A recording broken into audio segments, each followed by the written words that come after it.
Орой мэндийг хүргэе эрхэм үзэгчдээ. Улсын их хурлын тамгын газрын хууль сурталчилгаалт нас та бүхэнд хүргэдэг 76/26 парламент ток шоу нэвтрүүлгийн өнөөдрийн зочин Улсын их хурлын эрхэм гишүүн Ган Төмрөх холно. Тэгэхээр бид Улсын их хурлаар батлагдсан гарсан төсвийн тухай хуулиар ярилцахаар нэвтрүүлгийнхээ зочныг урьсан юм аа. Тэгэхээр өмнө нь одоо төсвийн байгууллагын удирдлага санхүүжилтийн тухай хууль, төсвийн нэгдсэн хууль гэдэг хуулиуд байдаг байна. Тэгэхээр эдгээр хуулиудаас зарчмын ямар ялгаатай юм бэ? Ямар өөрчлөлтүүд ингээд нэгдсэн юм хууль гарснараа гарч байгаа юм. Төсвийн тухай хууль бол энэ парламентын үед хийгдсэн одоо хамгийн том реформ гэж ойлгож байна. Гэхдээ реформ гэдэг бол үүндээ цаг үетэйгээ дандаа холбогдож явдаг л доо. Хуучин бол яг ийм зарчим өнөөдөр энэ батлагдсан хуулиар орон нутагт эрх мэдэл очиж байгаа. Энэ эрх мэдлийн зарчим бол жишээ 96 оны үед хэрэгжижсэн зарчим. Харамсалтай нь тухайн үеийн төсвийн орлого эдийн засгийн нөхцөл байдлаас болоод тэгээ хяналт шалгалт мэдээллийн одоо хурд энтер гэсэн ийм нөхцөл байдлаас болоод хумаад автсан эрх мэдэл. Одоо энийг цаг нь болсон гэдээ дахиад тарааж өгөх асуудал яригдчихэж байгаа. Тэгэхээр энэ шийдвэр бол үнэхээр цаг үеэ болсон энэ парламентын хамгийн чухал одоо баталсан хууль байлаа гэдгийг хоёрдугаар тонцолмоор байна. Хамгийн гол асуудал бол орон нутаг эрх мэдэлтэй болж байгаа. Хуучин бол бүх зүйлийг хуучин байх уу? Яг одоо бол бүх зүйлийг төвлөрсөн төсвөөр нэгдсэн төсвөөрөө хийдэг. Улсын төсвөөр, тийм ээ. Орон нутгийн төсөв гэдэг бол үндсэндээ орон нутгийн захиргааны байгууллагуудын ажилтнуудын цалин тэр захиргааны зардлын түвшинд өнөөдөр хүртэл явж ирлээ шүү дээ. Тэгэхээр бид цаашдаа одоо энэ шинэ хууль батлагдсанаар юу болох вэ гэхээр орон нутагт барилга байшин, хот байгуулалт, жижиг дунд үйлдвэрлэл, нийгмийн халамж энэ бүх үйлчилгээнүүд орон нутгийнхаа төсвөөр батлагддаг болно. 13 оноос эхлээд байдал юу болох вэ гэхээр Ган Төмөр гишүүн Сүхбаатар дүүргийн амьдралтай холбоотой одоо орон нутгийн хийх ажлуудад санал өгөхгүй. Жишээлбэл одоо Сүхбаатар дүүргийн 11-р хороонд зам тавина гэдэг санал бол их хурл дээр яригдахгүй. Их хурл дээр юу яригдах вэ гэхээр багш нарын цалин, сургуулиудын одоо эмнэлгүүдийн тоног төхөөрөмжийн шинжилэл, эмч нарын цалин, хангамж, тийм ээ? Дээр нь тэтгэмж, улс өөрөө анхаарал тавьж ажиллах энэ хэдэн салбаруудаа бол их хурл дээр ярина. Яг орон нутгах тэр зам дэд бүтэц орон нутгийн хэмжээнд шүү дээ. Хийгдэх ажлуудыг бол Сүхбаатар дүүрэг бол Сүхбаатар дүүргийн иргэдийн хурал шийднэ. Иргэдийн хуралд Сүхбаатар дүүргийн засаг дарга санал оруулна. Санал оруулахдаа алдагдaltaгүй төсөв санал оруулна. Онцлог нь бол энэ юм. Орон нутгийн төсвийг одоо ингээд дотор нь одоо задлагыг нөгөө тухайн орон нутгийн иргэдийн хурал батлах нь шүү дээ. Тэгэхээр тэр төсвийн нийт хэмжээг яаж тогтоох вэ? Төсвийн нийт хэмжээгээ бол төсвийн хязгаарлалтыг, төсвийн мэдэгдлийг бид бол 4 сарын чуулганы хурлаараа 5 сарын 1-нд бол засгийн газар их хурлд өргөн барих ёстой төсвийн мэдэгдэл. Энэ мэдэгдлийн хүрээнд ерөнхий одоо багтаамжаа бол тодорхойлох. Тэгээд 7 сарын 1-нд бол батлагдаж гарах хэрэгтэй байхгүй юу? Дүүргээр аймаг аймагуд дүүргүүд саналаа гаргана. Тэр санал нь сангийн яам дээр нэгтгэгдээд их хурл дээр бол ерөнхийдөө манай Монгол улсын төсөв бол ийм байх юм байна. Улсын төсвийн орлого ийм байх юм байна, зарлага ийм байх юм байна. Орон нутгийн төсвийн орлого ийм байх юм байна, зарлага ийм байх юм байна. Орлого зарлагын алдагдaltaй байгаа газарт нь бол ийм хэмжээний зээл болгох юм байна, ийм татаа суулгах юм байна, ийм нэмэгдэл хөрөнгө оруулалт хийх юм байна гэд. Энэ асуудлууд бол одоо сүүлийн үед ингээд хэрэгжээд нэлээд чадваржаад байгаа нэг зүйл бол 7 сард нь бид 12 сард батлах хуулийнхаа батлах төсвийнхаа гол одоо ноён нуруу гаргаж сурж байгаа. Сая хэлж байгаа орон нутгийн төсвийг батлахдаа алдагдaltaгүй төсөв батлах хэрэгтэй гэхлээ. Одоо ингээд урьд жилүүдийн түүхээр ингээд харахад Монгол улсын төсөв маань нийтэд дандаа л алдагдaltaйгаар батлагддаг шүү. Төсвийн алдагдал их бага хэмжээгээр зайлшгүй байж дэдэг тий. Тэгэхээр орон нутгууд одоо дэртээ тэргүй ингээд алдагдaltaй батлагддаг төсвийг нэг л өдөр нэг жилээс эхлээд шууд алдагдaltaгүй батлаад эхлэнэ гэхээр орон нутгийнхны хувьд бас нэлээд хариуцлага нэлээд шахаанд орж ийн гэсэн үг шүү. Анх удаага орон нутг маань төсөв одоо хийж байгаа засаг дарга нар одоо хийж байгаа иргэдийн хурлынхан бол баг анх удаага өөрснөө хөрөнгө оруулалтуудаа шийдэх гэж оролдож шít. Энэ жил бид одоо хорооныхаа урдуур зам тавих юм уу? Эрчим хүчнийхээ Улаанбаатар хот бол шугам сүлжээгээ сайжруулах юм уу те? алигээ төрүүлж хийх юм бэ гэдэг эренбит дараалал өөрснөө тогтоож эхлэх гэж байна. Тэгэхээр энэ дээр нь тодорхой хязгаарлалт тавьж байгаа ухаантай юм. Одоо нэггээр хэлбэл анханаас нь сахилга баттай сурах гэж байгаа. Гэхдээ яванда бол орон нутаг өөрөө боондоо гаргадаг, алдагдaltaй ч байсан алдагдлаа тооцоолж чаддаг. Одоо өөрийнхөө хариуцлагыг мэдэрдэг ийм одоо тогтмолцсон үйл ажиллагаа яваад эхлэхээр мэдээж энэ хуулинд бол тодорхой нэмэлтүүд бол орох байхаа гэж ингэж бодож байгаа. Энэ хууль батлагснаар Монгол улсын төсөв батлах, хэлэлцэх тий одоо тэгээд гүйцэтгэлд нь тавих хяналт гэж юм. Энэ бол маш сайжирна, шал өөр болно гэдээ яриад байгаа шүү. Тэгэхээр яаж өөрчлөгдөх вэ? Тэгэхээр нэгдүгээрт дээрээ бол засгийн газрын дэргэд зөвлөл ажиллах юм. Энэ зөвлөл бол үндсэндээ Монголын одоо эдийн засаг, төрийн бас байгууллага, иргэний нийгмийн төлөөлөлд орох юм. Энэ төлөөллүүд бол Монгол улс төсвөөрөө яаж ард түмнийхээ амьдралыг дэмжих вэ гэдэг санал гаргах байх.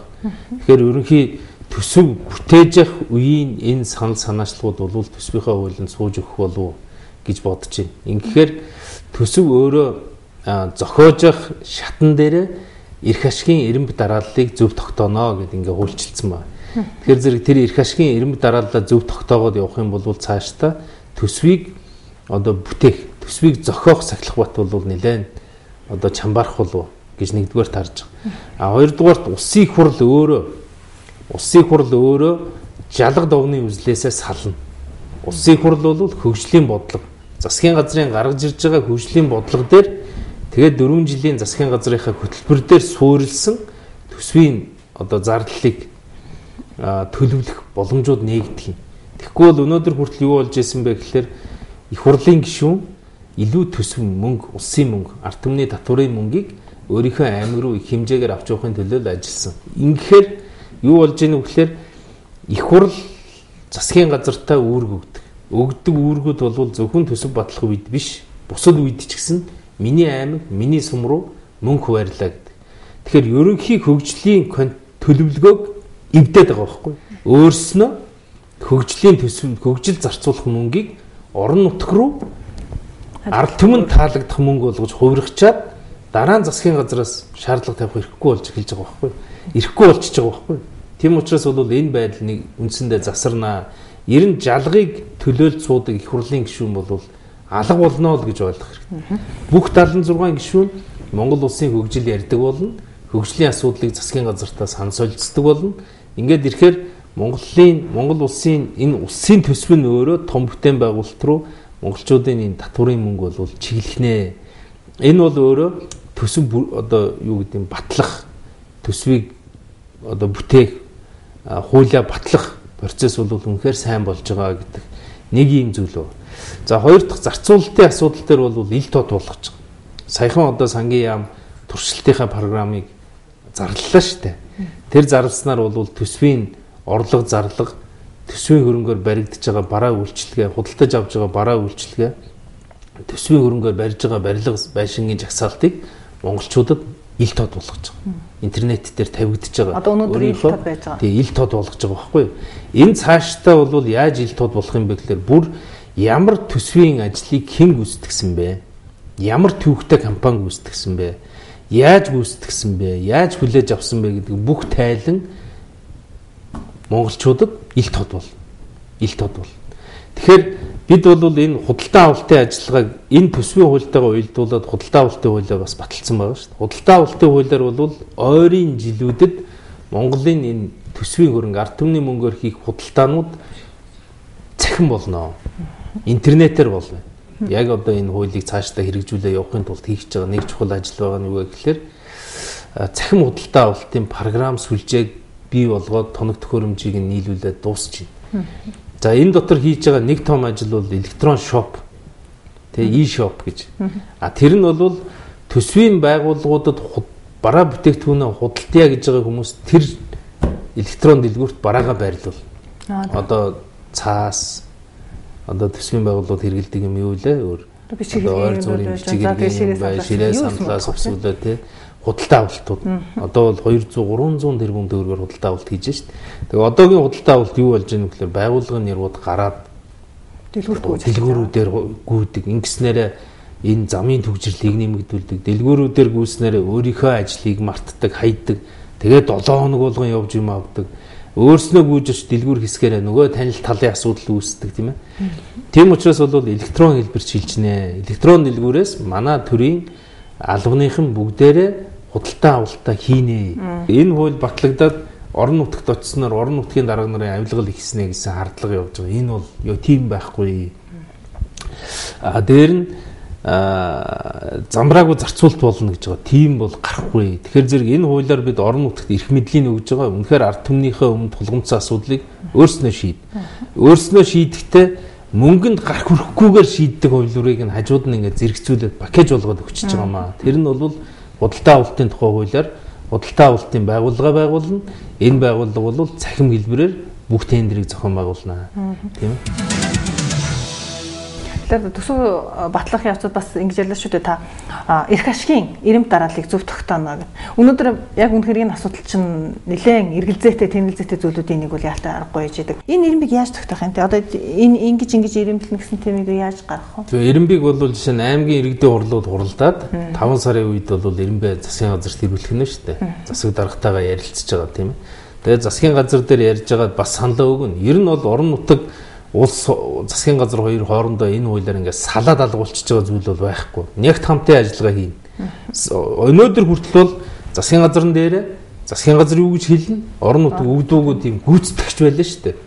Тэгэхээр энэ хуулиар бол харилцсан хамтарч ажиллах хүмүүс бол энэ эрэмб дарааллыг батлана гэдэг ингээд хуульчилж өгж байгаа нь бол төсвийн мэдгэл хэлэлцэх үед бол маш тодорхой болно. Тэр эрэмб дарааллынхаа дагуу 12 сард бол төсвөө батлана гэж ингэж л ойлгож байна.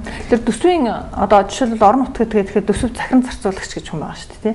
Тэр хүний үүрэг яг ямар вэ? Төсвийн захиран зарцуулагчид хамгийн ихний том үүрэг бол төсөв бүтээх ажилд оролцох юм. Юу гэхээр юуг энэ жилийн орлого юм байна. За 5 тэрбум төгрөгийн орлого байна.